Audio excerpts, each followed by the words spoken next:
Hello बच्चों, कैसे हैं आप सब। आई होप आपने लास्ट वीडियोस मेरी देखी होंगी जिसमें हमने सिंपल साझा किया था।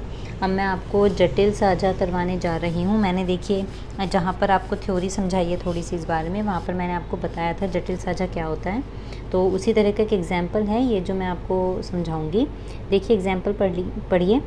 ये कह रहे हैं इसमें क ख और ग ने मिलकर एक दुकान खोली।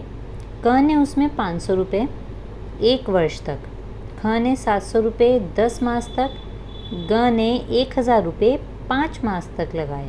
ठीक है, बताओ वर्ष के अंत में 450 रुपये का जो लाभ हुआ है उसे किस प्रकार बांटेंगे। देखिए मैंने आपको बताया था जटिल साझे में क्या होता है, पूंजी। ठीक है ना, देखिए यहाँ पर दी हुई है पूंजी अलग अलग है और समय भी अलग अलग है। तो यही जटिल साझा है। इसमें आपको बहुत आसानी से पता लग जाएगा जटिल साझा है। तो इसमें हमें क्या करना है, सबसे पहले हमें इनके सबसे पहले समय को एक जैसा करना है। क्या करेंगे, हम समय को समान करेंगे। ठीक है, ये आपका रफ काम है, मैं आपको ऐसे समझा रही हूँ। ठीक है, इसमें पूंजी अलग भी हो सकती है, सेम भी, उससे फ़र्क नहीं पड़ेगा, लेकिन इसमें समय अलग है इसलिए हम उसे सबसे पहले समान करेंगे।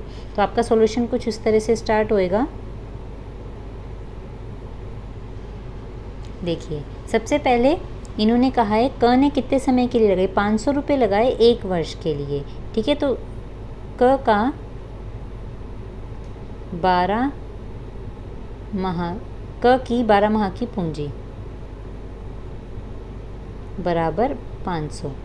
ठीक है, मैंने आपसे क्या कहा था, इस पूंजी को अगर हम एक साथ लगाएंगे तो कितने रुपए अगर हम लगाएंगे। ठीक है ना, तो हम क्या करेंगे, 1 माह के हिसाब से कर लेंगे। हर एक के समय को हम एक जैसा कर लेंगे। तो क की 1 माह की पूंजी कितनी हो जाएगी, 500 गुणा 12। ठीक है, इसका मतलब 6000 रुपये। इसी तरह से हम ख की पूंजी निकालेंगे। ख की कितने समय की पूंजी है, 10 माह की पूंजी इन्होंने दी हुई है। मैं लैंग्वेज बार बार नहीं लिख रही हूँ, आप खुद लिखिएगा कि ख की 10 माह की पूंजी बराबर है 700 रुपये।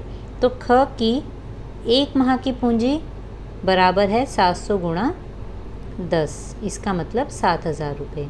ठीक है, बिल्कुल इसी तरह से ग की पूंजी भी हम निकालेंगे। ग की दी हुई है 5 माह की पूंजी बराबर है 1000 रुपये।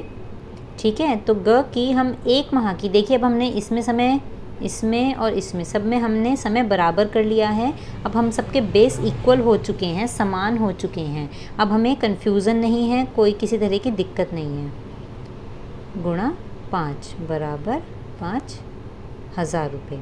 ठीक है, अब हमारे पास पूंजी आ गई है। तो जब हमारे पास पूंजी आ गई है तो पूंजी का अनुपात भी निकाल सकते हैं। तो पूंजी का अनुपात किस किस का निकालना है, क अनुपात ख अनुपात ग। ठीक है, निकालिए। क का था आपका 6000 रुपये, अनुपात 7000, अनुपात 5000।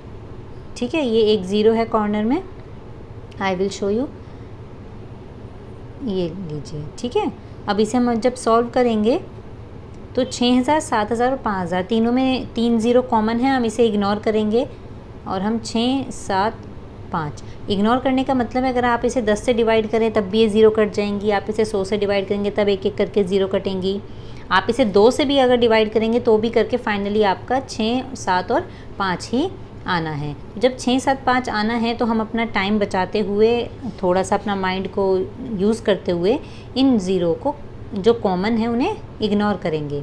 तो आपका जो ये अनुपात आया है वो है 6, 7 और 5। ठीक है, तो अब इस हिसाब से देखा जाए आपके पास पूंजी का अनुपात आ चुका है।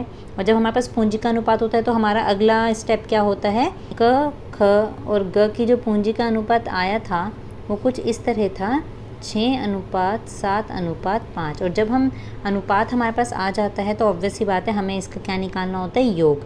तो हम निकालेंगे आनुपातिक योग। मैं यहाँ पे लैंग्वेज पूरी नहीं लिख रही हूँ क्योंकि मैं लास्ट वीडियोज़ में बता चुकी हूँ, आप इसे याद कर चुके हैं। ठीक है, अब इसका अनुपात का योग आ गया आपका 18। ठीक है, अब हमें क्या दिया हुआ है, इन्होंने लाभ हमें दिया हुआ है, इन्होंने लाभ दिया है, लाभ बराबर 450 जो कुल लाभ है। तो इसमें से क का हिस्सा निकालिए। अब मैं एक बार लिख देती हूँ, क का लाभ। क का लाभ कैसे निकलेगा, देखिए मैंने क्या बताया था, पहले क का हिस्सा 6 है, कुल हिस्सा 18 है गुणा लाभ मतलब 450। आप इसे ऐसे भी लिख सकते हैं 450 गुणा 6/18। इसमें कुछ भी गलत नहीं है, कोई आपके नंबर नहीं कटने वाले हैं। ठीक है, जब आप जब भी इन्हें कट करके सॉल्व करेंगे किसी भी तरह से, ठीक है, तो आपका जो आंसर आएगा वो आएगा 150 रुपये। इसी तरह से जब आप ख का निकालेंगे, ग का निकालेंगे, ख का जब आप लाभ निकालेंगे, ख का लाभ आप कैसे निकालेंगे, 450 गुणा उसका रेशो था 7/18। तो जो भी इसका कट के 18 से इसे काटिए आप आराम से, और जब आप इसे 18 से काटेंगे उसके पास जो आपका सॉल्व करके आंसर आएगा वो आएगा 175 रुपये।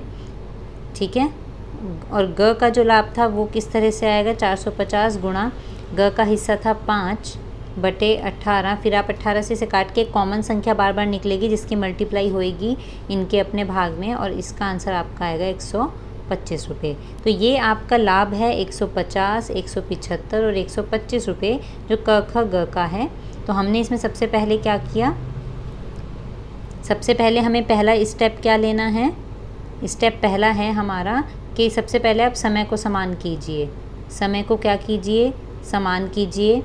फिर आपका जो दूसरा स्टेप है वो क्या है, आपका स्टेप 2, आप पूंजी का अनुपात निकालिए।